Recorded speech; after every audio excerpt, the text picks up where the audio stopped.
Bonjour, c'est Amy Hatman. 3, 2, 1, dit go! Aujourd'hui, je vais vous lire un article de Pédopolis qui s'intitule, c'est en train d'arriver,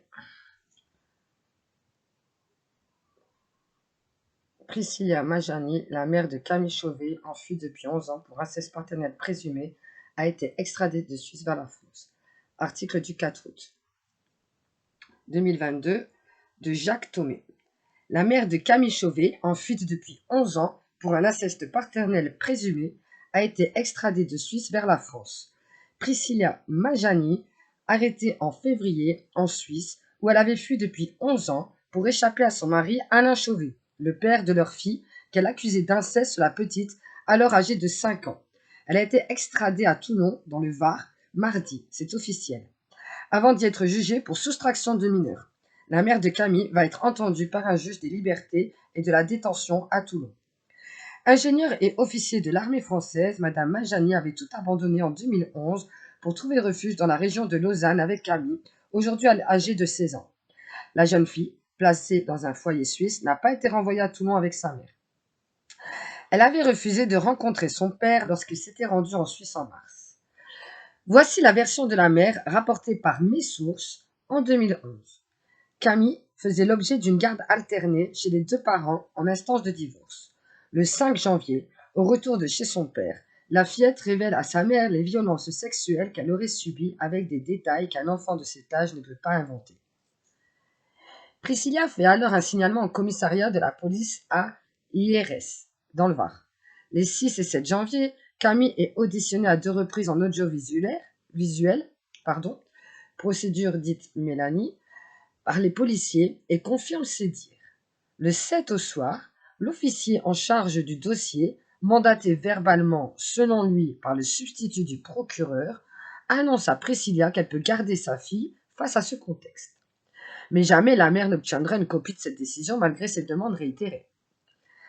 Le 17 janvier, Camille se confie soudain devant sa mère et sa grand-mère et révèle d'autres atrocités sexuelles commises par le père selon elle. Priscilla, effondrée selon ses propres mots, porte alors plainte devant la police dès le lendemain.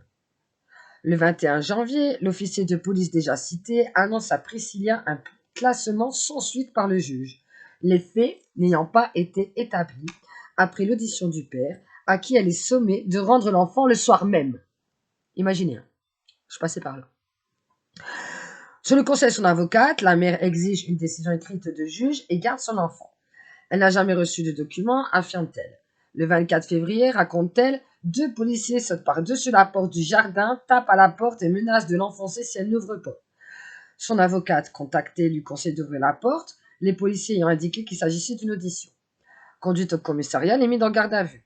On prend mes empreintes digitales, y compris des pommes, s'étonne-t-elle, mon ADN, et je me retrouve en cellule, menottée. Les policiers me conduisent alors en voiture à vive allure, gyrophare allumé chez une psychiatre.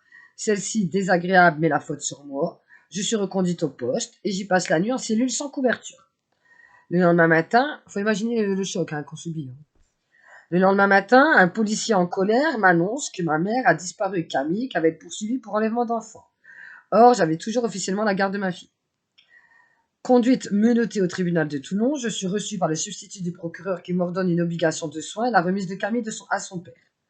La juge des libertés de la détention, JLD, me confirme ses instructions et me convoque à une audience au tribunal le 29 mars pour non-représentation d'enfants.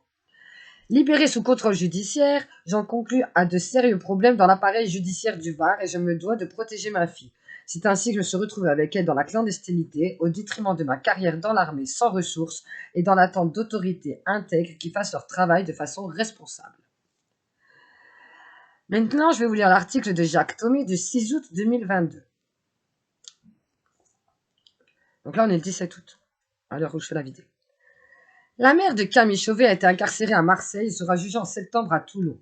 Priscilla Majani, extradée mardi en France après son arrestation en Suisse, où elle avait fui avec sa fille depuis 11 ans pour échapper à son mari Alain Chauvet, qu'elle accusait d'inceste sur la petite, alors âgée de 5 ans. Elle a été incarcérée donc le samedi soir à la prison de Baumette, à Marseille, selon une source sûre. Elle sera jugée le 16 septembre à Toulon, dans le Var, pour soustraction de mineurs, non-représentation d'enfants. Ces décisions ont été prises par le juge des libertés de la détention de Toulon. Après son extradition, elle avait passé quelques jours à la prison de femmes de Toulon. Selon la sœur de la détenue qui a pu parler au téléphone avec Priscilla, la mère de Camille n'a pas reçu de nourriture pendant son séjour à la prison de Toulon et elle a faim, m'a affirmé la même source. Elle n'a plus d'avocat faute de ressources. Ingénieure et officier de l'armée française, Madame Majani avait tout abandonné en 2011 pour trouver refuge dans la région de Lausanne et Camille, âgée de 16 ans aujourd'hui.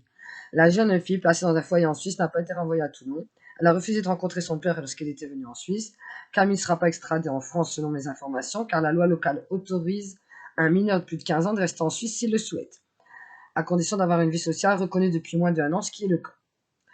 Article de Jacques Thomé du 7 août 2022. L'adresse de Priscilla Majani à la prison de Marseille, la mère de Camille Chauvet, dont j'ai publié le dossier dans mes précédents papiers, est détenue à la prison de Baumette à Marseille dans l'attente de son procès à Toulon le 16 septembre. Voici son adresse pour ceux qui souhaitent la contacter. Alors je vous y invite vivement, parce que c'est horrible ce qu'on vit dans ces conditions.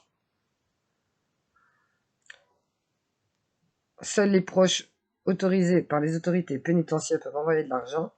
J'ignore si le lancement d'une canette a été envisagé par la famille. En tout cas, vous pouvez toujours écrire. Moi, la lettre de Rachel m'a énormément aidé. Donc voilà. C'était un cas de plus, un cas de trop. Et puis, on est beaucoup trop nombreuses. Moi, mais je rappelle quand même, je me permets. Hein. Mes enfants, on me les a enlevés pour aliénation parentale sans preuve en janvier 2020 contre l'avis du JAF, juge des affaires familiales, qui disait de me les laisser à moi, surtout. Contre l'avis de l'éducatrice de la juge des enfants qui disait ne surtout pas enlever les enfants de la mère, ce qui serait très préjudiciable pour eux. La juge a dit les lois en France sont mal faites, ici je suis comme Dieu, je fais ce que je veux. Elle a pris les papiers, elle a dit ne les laissez pas sur mon bureau, je m'en fous, je ne les lirai pas. Et elle a donné les enfants au père, qui à la base n'en voulait même pas. Et les enfants, ils voulaient pas aller chez leur père. Et puis en février 2021, donc je les vois qu'un week-end sur 2, sauf dans le confinement, je les vois pas du tout, pas de téléphone, rien. Alors qu'on était H24 ensemble, on faisait l'école à la maison, suite à une méningoencéphalite de mon fils qui l'avait rendu handicapé. Et en février 2021, le 13 et le 14, il m'explique que un tel, donc le fils de la belle-mère, lui met le zizi entre les fesses et que ça fait mal, des pénétrations digitales, anales. Le grand, après, il explique qu'il y a eu des fellations de la fille, donc les enfants de la belle-mère. Et aussi pendant, donc je pars avec eux parce que moi je vais à la police, selon mes enfants, leur dit vous êtes homo machin truc, c'est les paroles de mon fils. Il m'a dit le policier je suis homo machin truc. Donc il avait 5 ans quand ça a commencé, 7 ans quand on a porté plainte. Maintenant il a 8 ans, et le grand a 11 ans, il va avoir 12 ans dans quelques jours, et j'ai même pas droit à un coup de fil. Donc il a demandé à la juge pour avoir un coup de fil pour son anniversaire il y a 1 an, elle a refusé. Elle a dit il fallait une psy. Et j'ai le droit de les voir 1 heure par mois, en présence d'une psy. Ils ont mis 1 an à la trouver. Une fois qu'ils l'ont trouvé, elle est venue 3 fois, maintenant elle en a arrêt longue maladie. Donc depuis des mois, je ne vois plus mes enfants, je ne peux pas les voir parce que il n'y a pas de psy libre. À Waterloo, UTPS de Waterloo, 5950. Donc voilà. Et c'est une juge de Lille qui a dit je suis comme Dieu, je fais ce que je veux. Les lois en France sont mal faites. Et qu'elle a pris mes enfants contre l'avis du JAF pour aliénation parentale, ce qui n'est même pas un vrai motif. Et aucun contact, alors qu'on était H24 ensemble et qu'on n'a que des attestations positives. Donc voilà. Je suis pas seule, il y en a beaucoup trop. Ahmed Ibrahim, je vous aime.